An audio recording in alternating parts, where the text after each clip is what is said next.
తెలంగాణలో ఉండేవాళ్ళకు కూడా విజ్ఞప్తి చేస్తున్నా. నేను గోదావరి నీళ్లు బనకచెర్లకు తీసుకుపోతానని చెప్పాను. పోలవరం టు బనకచెర్ల. ఎక్కడి నీళ్ళు ఇవి? సముద్రంలోకి పోయే నీళ్లు. సముద్రంలోకి పోయే నీళ్లు నేను తీసుకుపోతానంటే దాన్ని కొంతమంది ఒక పార్టీ రాజకీయం చేస్తే వాళ్ళు చేశారు కాబట్టి మేము చేయకపోతే వెనకబడిపోతామని ఇంకొకరు మాట్లాడే పరిస్థితికి వచ్చారు. ఇది మంచిది కాదు. నేను ఎప్పుడో ఒకటే చెప్తున్నాను, తెలుగుదేశం పార్టీ మొదటి నుంచి కూడా తెలుగు జాతి కోసం పెట్టిన పార్టీ, ఒక యుగ పురుషుడు ఎన్టీ రామారావు గారు పెట్టిన పార్టీ ఇది. ఆ రోజు ఈరోజు తెలుగు జాతి కోసం పనిచేస్తున్నాం. నేను ఆ మాటే చెప్పాను. విభజన రోజును కూడా మీరు గుర్తుపెట్టుకోవాలి. నాకు 2 ప్రాంతాలు సమానం అని చెప్పాను, 2 కళ్ళు అని చెప్పాను, ఇద్దరికి సమన్యాయం చేయమన్నాను. అయితే అక్కడ నమ్మారు, ఇక్కడ నమ్మారు. అక్కడ మేము బీజేపీ పోటీ చేసి 20 సీట్లు గెలిపించారు, ఇక్కడ అధికారాన్ని ఇచ్చారు. అది నా జీవితంలో ఎప్పుడూ మర్చిపోలేనని చెప్పి మీ అందరికీ మరొక్కసారి విజ్ఞప్తి చేస్తున్నా. సముద్రంలోకి పోయే నీళ్లు తీసుకుపోతామంటే దానికి కూడా ఎక్కడ రైట్ ఉందని ఆలోచిస్తామంటే ఎక్కడికి పోతాను? కాళేశ్వరం ఉంది. నేను ఎప్పుడు అపోజ్ చేయలేదే. నేను వెల్కమ్ చేశాను. గోదావరి పైన మీరు ప్రాజెక్టులు కట్టండి, నీళ్లు తీసుకోండి. గోదావరి ఒకటే తెలుగు జాతికి శ్రీరామ రక్ష. నీళ్లు సముద్రంలోకి పోతున్నాయి. 100 సంవత్సరాల చరిత్ర, 1000 టీఎంసీ నీళ్లు సముద్రంలోకి పోతున్నాయి. నా కోరిక ఇదే కాదు, గంగా కావేరి నదులు అనుసంధానం చేయాలి. ప్రధానమంత్రి నరేంద్ర మోడీ గారి కంటే ముందు వాజ్పేయి గారు ఒక టాస్క్ ఫోర్స్ కూడా వేశారు. నేను ప్రధానమంత్రి గారి దృష్టి తీసుకొచ్చినప్పుడు ముందు ఇంట్రా రివర్ లింక్ చేద్దాం, విత్ ఇన్ ది స్టేట్స్ అన్నీ కంప్లీట్ చేద్దాం. ఇది పూర్తయితే నేను గుజరాత్లో కూడా చేశాను, మీరందరూ కూడా స్టార్ట్ చేయండి. ఇది పూర్తి అయిన తర్వాత నేషనల్ లెవెల్లో రివర్స్ లింకేజ్ ఈజీ అవుతుందని ప్రధానమంత్రి గారు కూడా చెప్పే పరిస్థితి వచ్చారు. నేను చాలాసార్లు చెప్పాను, రాజకీయ నాయకులకి పాజిటివ్ థింకింగ్ ఉండాలి. ఈరోజు నరేంద్ర మోడీ గారు ఉన్నారు, మనం అందరం ఆలోచిస్తున్నాం.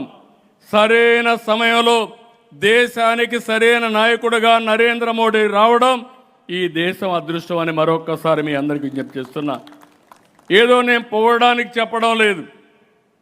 ఒక సుస్థిరమైన పాలన, అభివృద్ధి, సంక్షేమం, సుపరిపాలన ద్వారా దేశాన్ని ముందుకు నడిపిస్తున్నారు.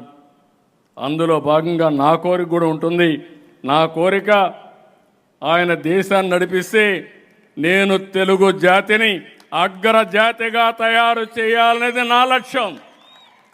నాకేం కావాలండి? 45 ఏళ్లుగా నన్ను అందరూ కూడా ప్రేమించారు. తెలుగు జాతి చరిత్రలో మీరు చూస్తే మన నాయకుడు ఎన్టీ రామారావు గారికి మీరు చూసినప్పుడు ఎప్పుడు కూడా తిరుగులేదు ఆ నాయకుడికి. ఆయన అనుకుని జరిగింది. 9 నెలల్లో పార్టీ పెట్టాడు, అధికారానికి వచ్చాడు. దేశ స్థాయిలో అన్ని పార్టీలను కలిపి ప్రత్యామ్నాయాన్ని ఏర్పాటు చేసే పరిస్థితికి వచ్చాడు. తెలుగు దేశం పార్టీకి ఒక చరిత్ర సృష్టించిన వ్యక్తి ఎన్టీ రామారావు గారు. అలాంటి నాయకుడి తరపున ఆయన చూసినప్పుడు ఇంకో పక్క ఈ రాష్ట్రంలోని పివి నరసింహరావు గారు వచ్చి ఈ దేశాన్ని దశ దిశ మార్చే విధంగా రిఫార్మ్స్ తీసుకొచ్చాడు. కానీ ఈరోజు నాకు 45 ఏళ్లుగా ప్రజలు అభిమానించారంటే ఇది నా పూర్వజన్మ సుకృతం కాకుండా ఏంటని అడుగుతున్నా. నాకేం కావాలని అడుగుతున్నా. నాకేం అవసరం లేదు. జాతి ప్రయోజనాలే నా ప్రయోజనం, రాష్ట్ర ప్రయోజనాలే నా ప్రయోజనం. అందుకే మళ్ళీ విజ్ఞప్తి చేస్తున్నా, తెలంగాణలో కూడా సముద్రంలోకి పోయే నీళ్లు కరువు ప్రాంతానికి తీసుకుపోతే ఎవరు బాధపడక్కర్లేదు. దానికి అందరం కూడా ఆలోచించాల్సిన అవసరం ఉంది. పదే చెప్పాను, కాళేశ్వరం మీరు అభివృద్ధి చేశారు, చాలా మంచి పని చేశారు. ఇంకా కూడా ఎక్కడన్నా ఉంటే మీరు నీళ్లు తీసుకోండి. అక్కడి నుంచి మిగిలిన నీళ్ళు ఇక్కడికి వస్తాయి. రాజమండ్రి చివరి ప్రాంతంలో ఉంది. రాజమండ్రి దాటితే అవి సముద్రంలోకి పోతాయి తప్ప ఎవరూ ఉపయోగించుకోలేరు. మొన్న కూడా మనం చూసాం, విజయవాడ మొత్తం ముంపుకు గురైంది. పైన పడిన వర్షాలన్నీ ఒక తెలంగాణనే కాదు, కర్ణాటక, మహారాష్ట్రలో పడితే వాళ్ళు అక్కడ ప్రాజెక్టులు నిలబెట్టుకోలేకపోతే ఆ నీళ్లు మనకు వచ్చి ఇక్కడ ముంపుకు గురయ్యే పరిస్థితి వచ్చింది. అందుకనే లోయర్ రైపేరియన్ స్టేట్కి ఎప్పుడూ అధికారం ఉంటుంది. వీలైతే ఆ నీళ్లు వాడుకునే అవకాశం, అలాంటి నీళ్లు వాడుకుంటున్నాం తప్ప అది అందరికీ లాభం.